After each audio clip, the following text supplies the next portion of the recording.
Nice to see you all here this morning. I am late as usual, but I think I have slides that match what I'm hoping to say, and I really appreciate this message that I'm sharing because it's touched my heart, and I trust it will touch your hearts also. Has anyone ever heard Randy Roberts speak? He's still the pastor at Loma Linda Adventist Church. A few have. Randy Roberts has this ability, evidently, to write a sermon and to have the whole thing memorized and to see the pages in his mind's eye and to just deliver it as though, not that he's reading it, but that it's just flowing out of him. And, well, you guys are stuck with me, and I'm going to mostly read this, and I hope it doesn't come across as read, but I was really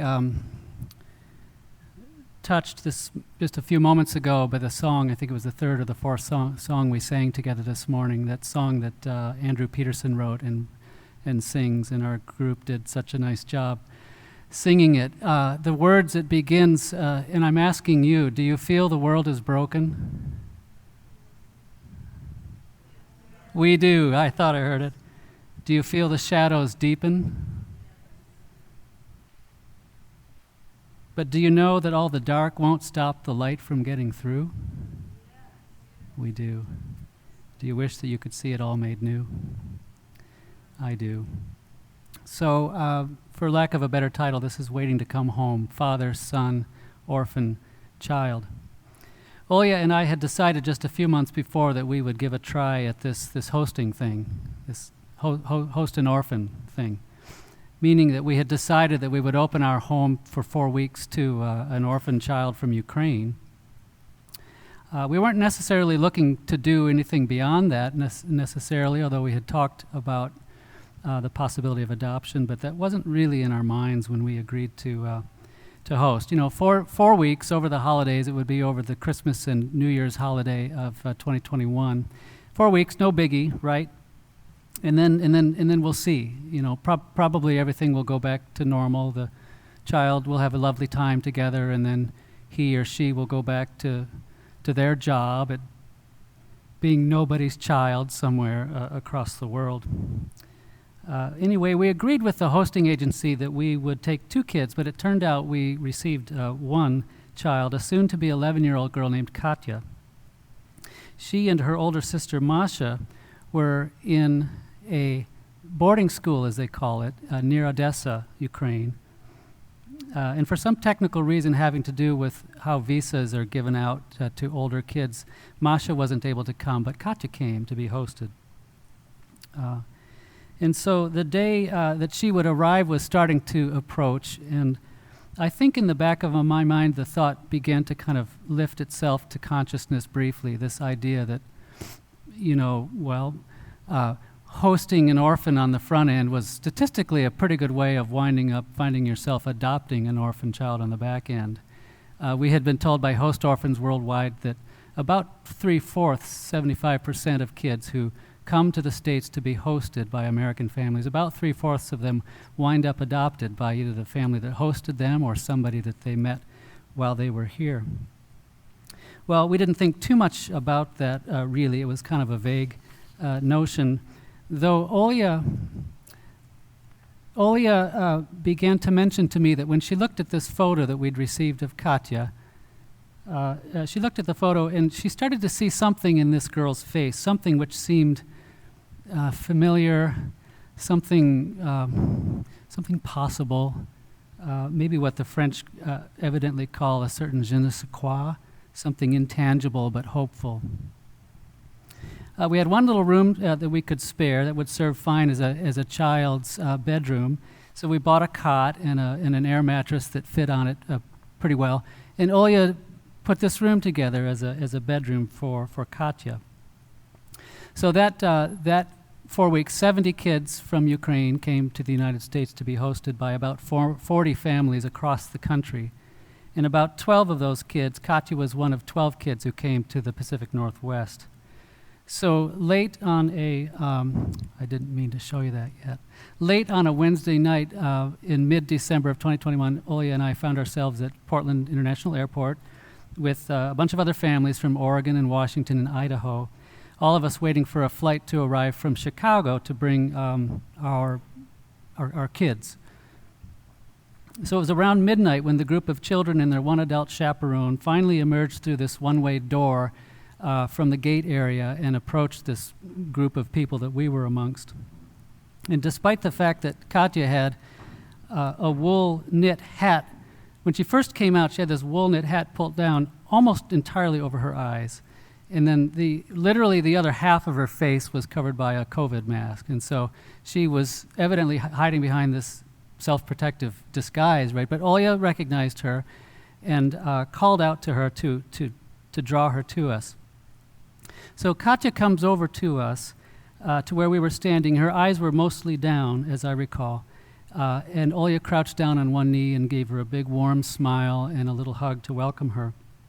A few days before, I had bought a stuffed animal for her, a little stuffed brown moose, and bending down, I offered it to her, and she took it and she clutched it close to her chest. And I felt myself this odd feeling somewhere in my chest. It was sort of painful.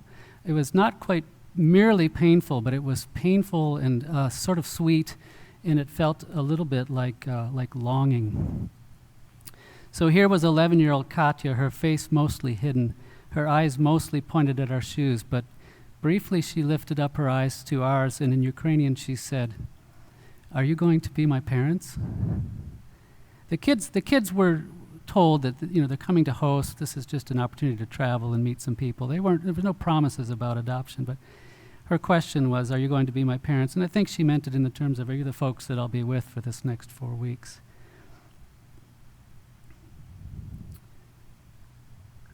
So that was the group of us. We made signs and crayon and marker and so on, welcoming the kids. There were about 12 kids there and, 30 people or so.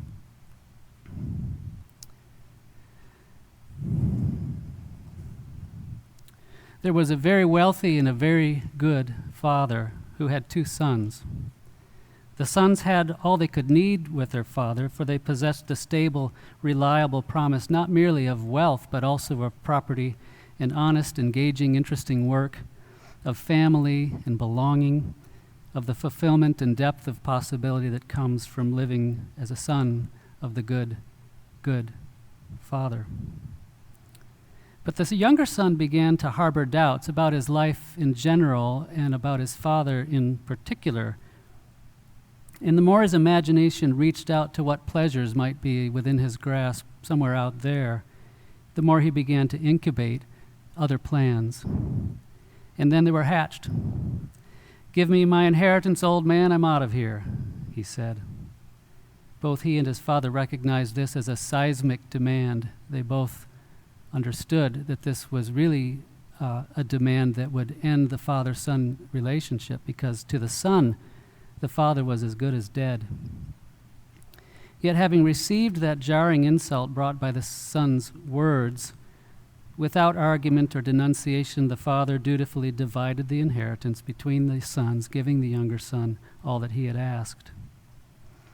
And then the young man was gone to live it up, to break the bonds of what to him seemed the baseless restrictions upon his free choice, the outdated and outmoded customs of the estate, which appeared to him as the unnecessary, conservative, and unnatural limits of his father's house. So he left, having chosen the portion in the path of a rich and unstoppable party animal, a party animal who had chosen also to be an orphan. Well, it was after 1 a.m. when we arrived home from Portland Airport, and after familiarizing Katya with the house and with her bedroom, Olya offered Katya the choice of sleeping in that bedroom, which was just across the stairwell from our bedroom, sleeping in there versus sleeping on the floor in our bedroom. And somewhat to our surprise, and I think to our satisfaction, Katya answered that she wanted to sleep near us. And there again was this twinge in my chest that I was beginning to recognize. That's something in my heart, isn't it? I'm feeling something in my heart there. So her air mattress having been moved and made up on the floor in our bedroom, Olya knelt down and tucked this little girl into bed for the first time, offering a prayer to Jesus with her. Whether there were kisses goodnight that first night, I'm not sure, but it seemed like it was already trending in that direction, and she'd been with us about 4 hours. I began to, the next days were busy with Christmas decorating and walks in the neighborhood, arts and crafts projects that Olya had obtained, lots of horsing around. I began to enjoy acting like a moron in order to make Katya laugh. And boy, she was happy to laugh at my goofiness. She loved to be chased around the house. We would run down the hall and through the kitchen and through the piano room and back down the hall and around endlessly. And she was pretty hard to catch. But when you caught her and held on to her, she would laugh and laugh. On her third day with us, I had done something goofy, something silly, meant to be silly for entertainment value. And Katya laughed and she said, "Papa!" And there it was again. A week into our hosting, I was beginning to think there's no way we can turn this child loose back into the world out there. And I drummed up the courage. I didn't take courage, I guess, to ask Olya what she was thinking, and she was thinking the same thing. It was like a magic trick or something. No, it wasn't a magic trick. It was like a miracle. To take a precious child who had been deprived in some sense of a stable and loving home and bring her into your home, and poof, all of a sudden you're having all kinds of fun together. And suddenly your heart begins to whisper about new possibilities. And to you it feels like these cords of silk are forming between her heart and yours and tying her life to yours. Well, we knew before Katya came that she had a sister, and once she arrived, lo and behold, we learned that she also had a brother, 13-year-old Kostya, and her sister, 15-year-old Masha. There they are. And before the 4 weeks were half over, Olya and I had decided that we loved this child and we wanted to adopt her, and we wanted to know her siblings and adopt them too. So the night before she left Oregon to return to Ukraine, Olya held Katya on her lap and told her that we loved her and asked her if it would be okay that we make plans to adopt her. And Katya nodded, and through tears she said, "No one ever loved me like you love me." So she returned to Ukraine in mid-January 2022, having arrived as an orphan and leaving, as far as our hearts were concerned, as our daughter.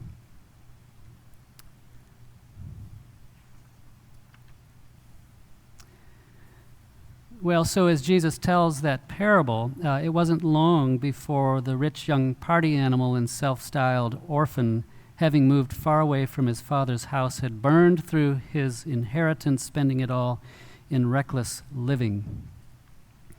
As always happens when we leave the Father's estate to strike out on our own in life, thinking we know the best path to pleasure, or maybe just to numbness, the natural results of the young man's choices began to come home to him. He was out of money, bereft of friends, without food to eat, and found himself in a pigsty, the companion of pigs. Winston Churchill is reputed to have said, "I like pigs. Dogs look up to us. Cats look down on us. Pigs treat us as equals." But no one, Mr. Churchill included, really wants to live as a pig among pigs. There is something in our hearts that longs to be the sons and daughters of an all-wise, kind, and loving, protective Father. So we began the process of pursuing the adoption of Masha, Kostya, and Katya a few weeks before Russia's armed forces invaded Ukraine in February of 2022. It's an understatement to say that we were fearful about the possibilities of what horrors might come from a war like that being launched on a small country. We prayed and prayed for the safety not only of our kids, but of millions of people there, and some of whom are Olya's family. During such a prayer, I felt compelled to look at Psalm 27. And I didn't have it in mind at all, but the number Psalm 27 came to my mind.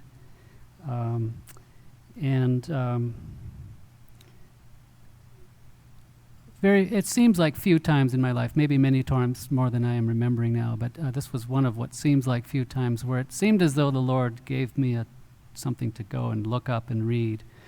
And so we turned to Psalm 27, and I'll just read a few of its verses 1 to 3. The Lord is my light and my salvation. Whom shall I fear? The Lord is the stronghold of my life. Of whom shall I be afraid? When evildoers assail me to eat up my flesh, my adversaries and foes, it is they who stumble and fall. Though an army encamp against me, my heart shall not fear. Though war arise against me, yet I will be confident. And then, hear, O Lord, when I cry aloud. Be gracious to me and answer me. You have said, seek my face. My heart says to you, your face, Lord, do I seek. Hide not your face from me. Turn not your servant away in anger. O you who have been my help, cast me not off, forsake me not, O God of my salvation. For my mother and my father have forsaken me, but the Lord will take me in. And it ends with, I believe that I shall look upon the goodness of the Lord in the land of the living. Wait for the Lord. Be strong, and let your heart take courage. Wait for the Lord. Within days of the war starting, the girls' orphanage was evacuated to Poland, and Kostias was relocated to Romania. He had been in a different location from the girls. Romania hasn't allowed visitors to see the kids there yet. However, we've been able to make 5 trips so far to Poland to see the girls and to volunteer with the kids in the orphanage there.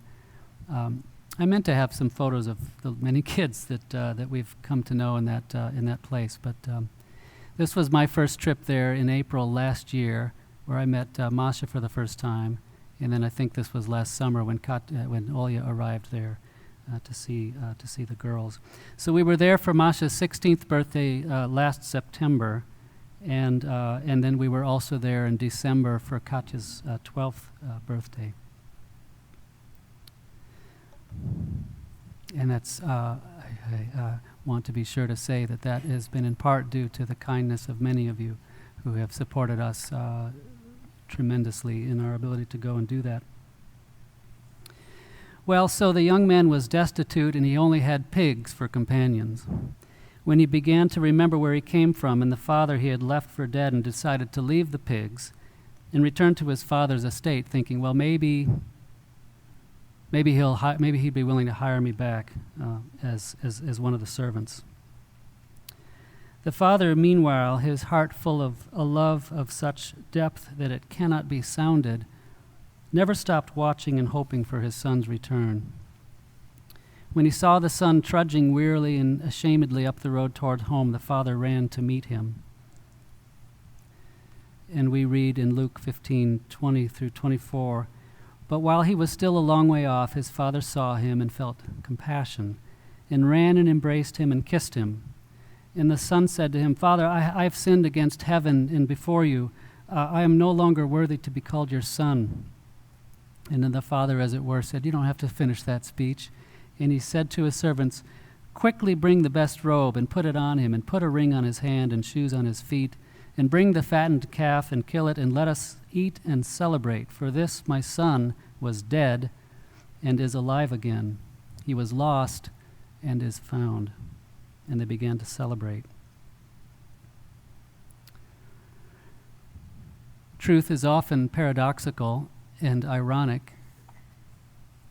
The son had left home with a heart of stone towards his father, considering his father as good as dead and happy to take a stab at living as an independent and hedonistic orphan. Whereas in truth it was the son who was spiritually dead and careening towards physical death. And yet the father received him back with compassion, overjoyed that his son had come home. In no universe was there a thought in the father's heart or mind about the possibility of taking his son back and hiring him as though he were a servant or a second-class child. His love for his son was never phased, it wasn't budged, it wasn't diminished, it wasn't weakened, it wasn't effaced by the harsh words and dismissive actions of the son. The Father's love for you and for me is as infinity. It has no bounds, it has no limitations and no conditions. it's odd to feel, if I can speak about myself for a moment, to feel that I have kind of a role in obviously both of these stories. This girl and her siblings, these 3 children, have come into our lives, and we've not been parents before. I guess we don't know what it's like to have your own children and to love them, but from what I can tell, I love these kids like my own. I don't have anything to compare with, but and so this possibility of adopting 3 children who were birthed elsewhere and to other people, and the idea that they could become our children is something just, it's like a lightning bolt or something from some other universe. I haven't known that it was possible to have these feelings for someone else's child. And yet, this prodigal son, I won't ask for hands, but I suspect I'm not the only one here who has spent days or years of his life living in such a way that would really be more convenient, I suppose, if there wasn't a God in heaven, because I wanted to do what I wanted to do. And yet the Father welcomes me home too, and he welcomes you home if you find yourself out on the road somewhere. Because in this world, we're all living or have lived to some degree as orphans. Orphans who, whether we realize it or not, have rejected the Father because we haven't seen him clearly. Consciously or unconsciously, at some point in our lives, we recognize that we have chosen to live as functional atheists, the orphan children of a God who we either don't believe in or have misunderstood so violently that we reject him as dead. But what is he actually like? Jesus said, "If you have seen me, you have seen the Father." And this idea of adoption is evidently not something that was practiced in ancient Israel, but it was very much practiced in Rome and Greece and Rome, in the culture within which Jesus arrived and within which Paul lived and wrote. And Paul, the Apostle Paul, let me read this page to you. I found this and thought it was a nice summary. For Paul, the salvation he experienced in Christ was greater than words could describe. That is why the apostle to the Gentiles used so many different kinds of images and metaphors to express the blessings of knowing Christ. Under the Spirit's guidance, he mined the Old Testament and the culture around him to find ways to articulate an experience and a reality that lay beyond words. With terms like reconciliation, redemption, forgiveness, justification, Paul attempted to parse the blessing of salvation and create a new type of theological grammar for the young church. One of those metaphors, adoption, the Greek is something like huithesia,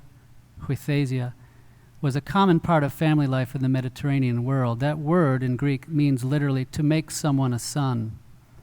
Paul used it to describe a change of status from an existence marked by slavery and fatherlessness to a new family or community characterized by freedom and spirit. I wanted to take some time to try to delve into some of the passages where Paul mentions adoption in his letters. He mentions it in Romans and I think Ephesians and one or two other places. John mentions it in 1 John. And I don't know if you've had this experience with reading Paul, but it's easy to feel like I'm not up to this. Paul's just thrown this wall of words at me, and there was adoption in there somewhere, but man, he was moving fast. And then Olya this week found this cute little YouTube that I would have shared with you here if we could have figured it out. It's a YouTube of a perspective. The camera is, you see in the frame, just a very small child, a tiny toddler or a baby, and the mother's hand reaches out and hands him a little slice of kiwi. And the baby takes it, and he puts it in his mouth, and then you just have to see it to believe it.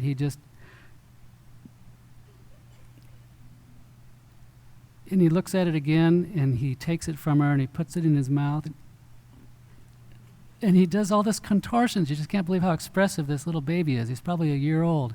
And for 3 or 4 times he attempts this, and finally he starts to chew it, and you kind of see that he's, okay, I think I get it, what this is. And that's how I feel sometimes when I read Paul, so I gave up trying to bring adoption to you here in detail. But it's worth the attempt, I'm sure. So we're in a waiting time. Our family is in a waiting time. This family is in a waiting time. The earth is in a waiting time. But we're not expected, or it's not hoped that we'll simply sit and wait. But for Olya and me, we have this kind of odd experience of feeling like our arms are empty in a way they've not previously been empty. And going back to see the kids, the girls, we've not met Kostya in person. And I had other pictures of him, and I screwed up my slides, and I have just the one I showed you of him, but he's a handsome 14-year-old boy, a very loving boy that we talk to on FaceTime. But we're in this time where we're needing to be patient, we're needing to trust, we're constantly praying about our kids, naming them and putting them under the authority of Jesus Christ, who said, "All authority in heaven and earth are given to me." We understand that our God is sovereign over every, not only every person, but every army and nation and leader. And the earth is his. And when Jesus taught us to pray,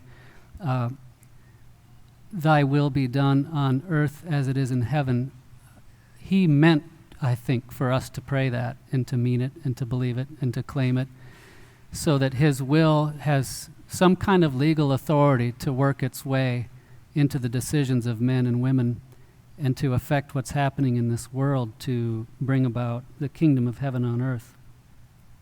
So that he can come back and what? Take his orphans home. I want to, as we close, bring your attention to a wonderful documentary film that we saw a year or so ago called Mully. This man, as I recall, is from Nairobi, isn't that right? Kenya. And he himself, as a boy, was orphaned and lived on the streets and was sort of a street urchin and doing what he needed to do to survive. And somehow the Lord saved him from that dangerous life and gave him this wonderful heart of wisdom and love and mercy. And he began this project of adopting other Kenyan orphans. And you have to see it to believe the story. Has anyone seen it? Some have, yeah, right. Take down the name and do a search for it when you get a chance, if you're inclined. A beautiful, touching story.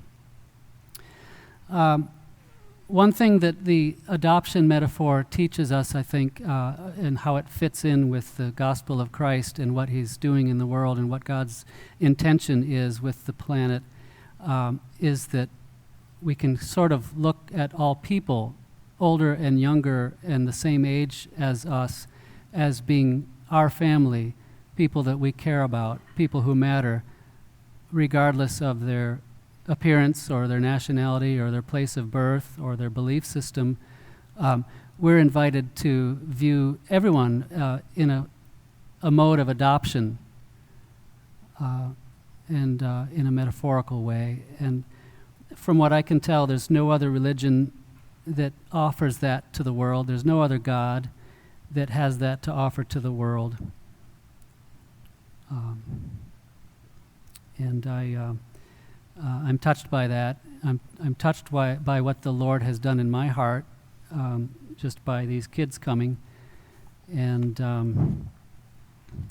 I guess I'll sit down while the music starts, and I'll be back to pray afterwards.